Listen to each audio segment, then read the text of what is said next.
Welcome back to The Edge, WCWP, Jordan Lauterbach, Vin Villette, Anthony Piccione, and Dan Wheel, the whole gang here tonight. And to start off our 6th division in 6 weeks baseball preview, we welcome in Joe Stiglich from the Oakland Tribune to talk about the A's and the AL Western Division. Joe, how you doing tonight? I'm doing good. Appreciate you having me on. Yeah, we thank you for coming on with us, and we'll start with the A's off-season. In general, how would you assess the A's off-season?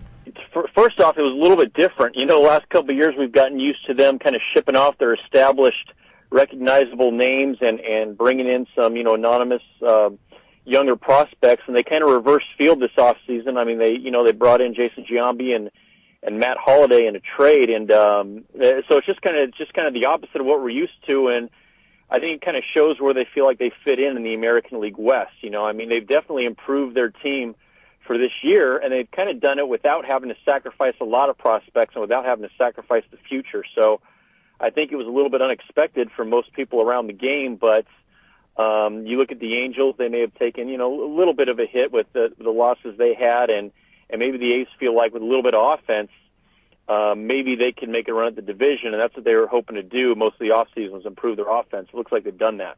Jason Giambi, do you think he can return to the form that, he had a good season last year with the Yankees. His Yankee tenure maybe did not go the way the Yankees or Yankee fans envisioned it. A lot of things contributed to that, but he had his best years in Oakland. How do you think he'll return to Oakland, and what kind of role will Giambi have? He's definitely going to play a lot. He'll probably play close to every day, whether it's at DH or first base. And I know he played a lot of first last year for the Yankees, and I know some people have questions about, how valuable he is on a daily basis playing first base. He's definitely going to be in the lineup, just a matter of whether it's at first or DH, and they need his power. They need him, if not duplicate his numbers from last year, to at least approach that, because the A's were really lacking power last year, and they need him to do that, and he looks like he's capable of giving them some power they didn't have. Now, the difference is he had a lot better supporting cast around him as far as other big bats with the Yankees, and with the A's, he's going to be one of the featured guys. So he may be pitched to a little more carefully, but, looking at what he's done, if he can give them 25 to 30 homers and close to around 90 RBIs, that'll be actually a pretty big boost based on what, how their offense was last year. The rotation has a lot of question marks, especially towards the end of it. How do you see the battle for the 5th spot shaping up? Well, they've got some young guys. That I think they're hoping to step up and kind of grab that. And the two main guys right now are Gio Gonzalez and Josh Outman. They're both left-handers. Gio was one of the top guys they got in the Nick Swisher trade last year from the White Sox, and he got a little taste of the bigs last September, and he struggled a little bit in the rotation. He did a little bit better in relief, but I think they really see him long-term as a rotation prospect. And then kind of the wild cards are these 3 young guys they got in camp, really highly touted prospects, Brett Anderson, Trevor Cahill, and Vin Mazzaro. I'm not sure if they're ready to step in to the 25-man roster right away, but if nobody else steps up to take that, one of those guys could step up. They're really talented, and the organization thinks a lot of them. But everybody's just unproven right now as far as that number 5 spot. So that's definitely going to be something to look at in spring training. And the rotation definitely is the big question mark of the team right now. The offense looks like it should be better. Now it's a matter of finding guys behind Justin Dukeshire in the rotation. Holliday was obviously acquired for Houston Street. I just want to know, he played all of his career in Colorado in that ballpark, the thin air, balls are flying all over the place. How do you think he will adjust in Oakland? It's kind of a big ballpark. He's not going to be playing in Colorado anymore. How do you think he'll adjust? Will his numbers suffer, or will he still be a very potent hitter in that lineup? You know what? He'll be a potent hitter. I don't know if he'll duplicate his numbers like Colorado. It's kind of like Giambi. They need him to, if he doesn't do exactly what he did with the Rockies, if he comes close to it, that's going to be a big upgrade over what they got last year. And but that is an issue, and it's something he was asked about when he first came over in the trade, was how does he expect to hit outside of Coors Field. I think he'll still be a huge upgrade for this offense. The ball doesn't carry as well in Oakland as it does in Colorado, obviously, especially during night games. And the A's have a lot of night home games, but Even if he doesn't approach what he's done in the past, it still should be a big upgrade for this team. And, he may not be exactly the same hitter, but the A's offense really struggled last year. And if he can come close to it, it's going to really help them. That's what they're looking for. How about the offense on the top? Lacked an everyday leadoff hitter last year, I thought. Who do you see being that guy?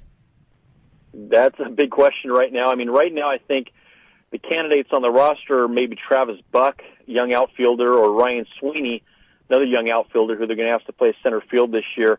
I don't know if either of them's an ideal leadoff guy, but I think the A's they've got to find somebody they can stick in there every day. The A's have never had like a lot of so-called, prototypical speedy leadoff guys, but when they've been good, they've had a regular guy who's there every day.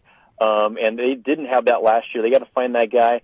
And who knows? It could be maybe Orlando Cabrera. The word is, they're still looking at him as a free agent shortstop. And if they were to sign him, obviously he probably takes over for Bobby Crosby as a starter at shortstop. And he's a pretty natural guy to plug in at leadoff. And I think they're considering him because he could be a perfect place for them atop the lineup. So that's definitely still out there right now. Cabrera is one of the many free agents who still haven't signed. So it's kind of an open-ended question right now whether or not the A's are able to land him.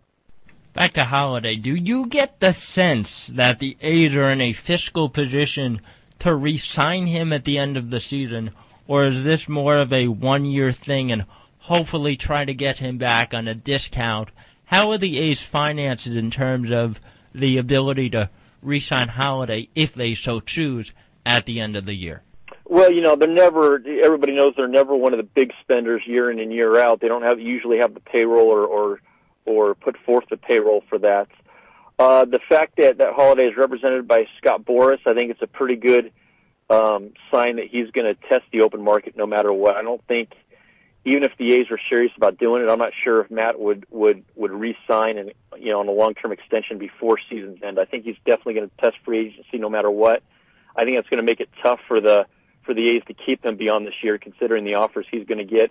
And, another big question is, does he even stay the whole season? The A's could decide to deal him at the trade deadline and take in a pretty good haul for him, you would think. And I think it depends on where they're at, how good they're playing in July, and how close they are to first place. I think if they're within, say, 5 games, the division lead in late July, I think they need to hold on to him, especially just from a PR standpoint. They've built some goodwill with the fans making a trade and bringing in a guy of his caliber. And if they're anywhere within sniffing distance of AL West, first place, I think they need to keep him for the rest of the year and make a go at it, even if it's just for this season. Looking at the A's roster before the show, I noticed Eric Chavez on the injury report. How is he health-wise, and are the A's at all concerned about his long-term health? Yeah, it's an annual question with Chavez because he's been injured the past couple of years, and it's kind of, we actually, the media group kind of talked to him today, and it's kind of a familiar storyline whenever we first talk to him when he gets to camp. How's he feeling? How's the recovery going?